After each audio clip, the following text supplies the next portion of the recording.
Hello दोस्तों, brain बक्स channel पे आप सभी का स्वागत है। आज जो कहानी हम सुनने जा रहे हैं वो कहानी भगवान गौतम बुद्ध की है। कहानी इस प्रकार है। एक दिन की बात है, गौतम बुद्ध अपने शिष्यों के साथ एकदम शांत बैठे हुए थे। उन्हें इस प्रकार बैठे हुए देख शिष्य चिंतित हुए कि कहीं वह अस्वस्थ तो नहीं है। एक शिष्य ने उनसे पूछा कि आज वह मौन क्यों बैठे हैं, क्या शिष्यों से कोई गलती हो गई है। इसी बीच एक अन्य शिष्य ने पूछा कि क्या वह अस्वस्थ हैं, पर बुद्ध मौन रहे। तभी कुछ दूर खड़ा व्यक्ति जोर से चिल्लाया और कहा, आज मुझे सभा में बैठने की अनुमति क्यों नहीं दी गई है। बुद्ध आंखें बंद करके ध्यान मग्न हो गए। वह व्यक्ति फिर से चिल्लाया, मुझे प्रवेश की अनुमति क्यों नहीं मिली। इसी बीच एक शिष्य ने उसका पक्ष लेते हुए कहा कि उसे सभा में आने की अनुमति प्रदान की जाए। बुद्ध ने आंखें खोली और बोले, नहीं, वह अछूत है, उसे आज्ञा नहीं दी जा सकती। यह सुनकर शिष्यों को बड़ा आश्चर्य हुआ। बुद्ध ने उनका मन का भाव समझ लिया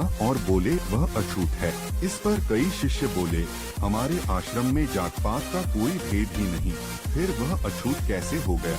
बुद्ध ने समझाया, आज वह क्रोधित होकर आया है। क्रोध से जीवन की एकाग्रता भंग होती है। क्रोधित व्यक्ति प्राय मानसिक हिंसा कर बैठता है, इसलिए जब तक वह क्रोध में रहता है तब तक अछूत होता है। इसलिए उसे कुछ समय एकांत में खड़े रहना चाहिए। क्रोधित छात्र भी बुद्ध की बातें सुन रहा था। पश्चाताप की अग्नि में तप कर वह समझ चुका था कि अहिंसा ही मनुष्य का महान कर्तव्य और धर्म है। वह बुद्ध के चरणों में गिर पड़ा और कभी क्रोध न करने का प्रण लिया।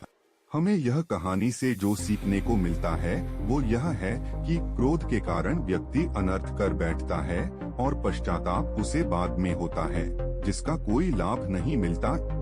आज के लिए बस इतना ही। उम्मीद है आप सभी को ये कहानी पसंद आई होगी और अभी तक साथ देने के लिए आप सभी को धन्यवाद।